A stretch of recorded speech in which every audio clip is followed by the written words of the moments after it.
Assalamualaikum warahmatullahi wabarakatuh. Hai, welcome back to my channel bersama gue Inka. Ya, jadi beberapa hari yang lalu gue berkesempatan untuk nonton duluan film Makmum 2, gue nonton di premiernya. Dan kali ini disutradarai oleh Guntur Suharyanto. Lalu untuk jajaran castnya ada Titi Kamal, ada Samuel Rizal, ada Marcella Zalianty, Dea Parendra, dan lain-lain. Jadi menceritakan kelanjutan Rini di mana dia sudah punya anak, tapi dia ya sepeninggal suaminya, dia mendapat kabar bahwa bibinya yang berada di kampung ya, di sebuah desa terpencil di daerah Jawa Tengah gitu, meninggal dan dia harus pergi ke desa tersebut untuk melayat gitu ya. Desa tersebut itu memang ya sangat terpencil, tidak ada listrik, tidak ada lampu gitu ya. Jadi memang sebuah desa yang menolak kemajuan gitulah ya. Dan di sana dia lagi-lagi diganggu oleh hantu makmum dan juga terjadi peristiwa mengerikan yang dialami oleh anaknya dan teman-teman anaknya gitu. Seperti kita lihat di trailer ya, anak-anak tersebut kesurupan. Jadi, apakah yang sedang terjadi di desa tersebut dan bagaimana cara Rini untuk mengusir hantu tersebut? Oke, jadi impress pertama gue dulu ya tentang film ini. Bisa dibilang tuh ya, dari PH di company ini, film-film horor sebelumnya, ini tuh kayak salah satu film horor yang terbaik sih menurut gue. Jadi dari mulai openingnya aja tuh gue udah kayak menganga, wow gitu. Jadi gue saranin lo jangan sampai telat masuk, karena sebagai pecinta horor lo akan menikmati banget detik-detik awalnya dan babak pertamanya. Jadi gue insyaallah reviewnya non spoiler ya, karena gue agak-agak lebih cepat gitu tayanginnya. Dari hal yang gue suka dulu, dari ini sinematografinya. Gue tahu memang Mas Guntur Suharyanto ini sudah dikenal kalau bikin film sinematografi dan visual tuh selalu cakep gitu ya, bahkan lebih cakep dari yang sebelumnya yang Lampor gitu. Jadi memang ada beberapa teknik kameranya ya, mungkin ya pengambilannya, shotnya, angle-nya itu unik aja dan berhasil menambah keseraman dan ketegangan gitu ya. Dan beberapa peristiwa mengerikan di sini tuh tidak pakai scoring yang berlebihan, bahkan benar-benar ada beberapa tuh yang kayak benar-benar sepi gitu. Jadi benar-benar kita takutnya tuh karena penampakan si hantunya tuh kita nggak ketebak ada di mana, kita nebak-nebak, tiba-tiba udah dibiarin di pojok sana, terserah penonton mau lihat atau enggak, kayak gitu ya. Jadi sepanjang film tuh kita kayak nebak-nebak di manakah ini letak hantunya berada.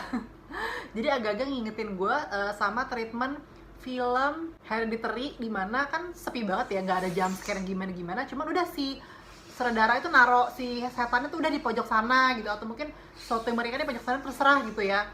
Jadi karena memang tidak ada, pas lagi peristiwa hantunya tidak ada scoring musik, kita tuh bener-bener kayak ngerasa ada bersama si karakter tersebut ketika lagi sholat dan digangguin gitu, bener-bener ngerasa ada bareng sama dia gitu. Jadi bukan tipikal yang kayak jump scare, nggak ada hantu jeger gitu bikin budak kuping kayak gitu, enggak. Terus juga untuk actingnya di sini dibanding yang pertama, Titi Kamal lebih dieksplor lagi gitu ya, pengembangan karakternya. Jadi beda dari yang pertama, kayak biasanya kayak jauh lebih menantang, lebih challenging gitu ya. Selain itu karakter-karakter lain ya, karakter pendukungnya sih yang menurut gue lumayan bagus sih. Ada Ence Bagus juga, situ kita akan dapet sosok orang desa tuh yang ngeselinnya dapet gitu, yang sebenarnya justru di sini ada beberapa yang memang tanpa harus ngelawak tapi kita bisa ketawa gitu. Terus juga atmosfernya juga lebih serem gitu ya, kayak di desa terpencil, ada hutan-hutan kayak gitu, kita kayak berasa kedinginan lembab-lembab gimana gitu. Terus juga untuk beberapa scene ada aktor-aktor cilik juga ya, ada 4 orang gitu yang paling mencuri perhatian gue. Ada salah satu karakter yang dulu dia pernah jadi pengkor di film Gundala, itu juga oke sih. Terus kalau menurut gue juga, kalau misalnya ada yang bilang ini film Makmum tuh kayak bikin orang takut sholat gitu, sebenarnya sih ya this is kan ini yang ngomongin masalah industri hiburan gitu ya. Cuman yang message yang gue dapat sebenarnya bukan itu sih gitu ya. Selain sholat yang terbaik adalah sholat berjamaah gitu ya, selain itu juga yang gue tangkap adalah musuh utamanya itu sebenarnya bukan hantunya itu sendiri, tapi adalah keimanan manusianya. Apakah dia khusyukah dia ketika dia beribadah, terus ketika dia itu ya harus meyakini adanya makhluk goib gitu. Selain manusia juga dia harus meyakini adanya makhluk goib, terutama jin, dan bagaimana manusia itu juga harus menghormati keberadaan mereka gitu. Bagi teman-teman belum subscribe, jangan lupa dukungannya untuk subscribe channel ini agar gue selalu semangat bikin video dan mendukung channel ini agar terus berkembang. hantu makmum itu lebih banyak dan lebih agresif gitu ya. Jadi gue agak sebel aja kemarin, sebelah kanan gue tuh mbak-mbak yang dia nonton, terus dia pas lagi seru-serunya itu dia tutup mata terus kayak teriak ngomong gitu sama temennya, ini gue takut, terus dia mainan handphone. Cuy, udah jelas-jelas ini film horor, kalau emang lo nggak suka film horor ya nggak usah nonton gitu kan ya. Nah, tapi di sini kan ada Samuel Rizal yang memerankan karakter Alif yang bisa dibilang kayak love interest-nya Rini gitu ya.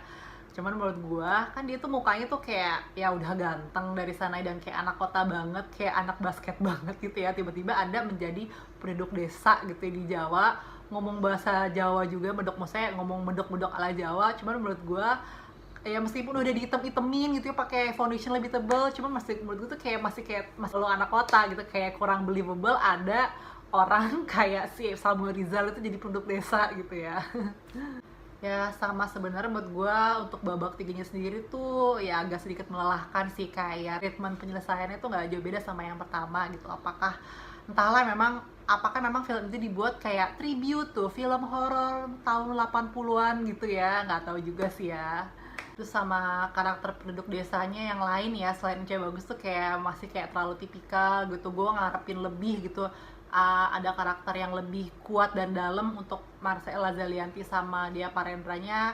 Jadi gue ngerasanya sih kenapa film Makmum ini bisa ya lumayan banyak penontonnya di Indonesia sampai rekor di Malaysia, karena memang hantunya tuh kayak deket gitu sama kita, kayak kita mayoritas Islam gitu ya, sudah akrab dengan aktivitas sholat, melihat orang pakai mukena itu kan udah kayak pemandangan sehari-hari gitu. Sementara di saat ya kita sehari 5 kali sholat, tiba-tiba ada hantu yang makmum kayak gitu, itu tuh terasa lebih menggelisahkan dibandingkan kita nonton film horor misalnya film horor luar, The Conjuring atau apa gitu kan, seserem-seremnya ya hantunya tidak akrab gitu sama kita gitu.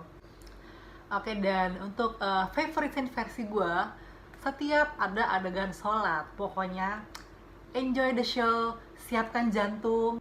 Oke, jadi untuk skor versi gue itu adalah 7,5/10 overall. Ini memang sebuah peningkatan dibandingkan film sebelumnya gitu. Dan kalau ini dibaratkan ini kayak makan malam, jadi kayak hidangan utamanya ada di babak pertama sih yang bener-bener serunya. Jadi dan lo wajib nonton di bioskop sih gitu ya, karena akan merasakan banget, terutama pecinta horor itu akan merasakan keseruan yang ya kita teriak bareng di sana tuh bener-bener yang teriak terus sampai tepuk tangan gitu ya. Oke, sekian aja review dari gue. Nah, gimana tanggapan kalian sudah menonton? Apakah kalian juga sama sukanya kayak gue gitu, ataukah mungkin ada hal-hal yang pengen unek-unek versi kalian?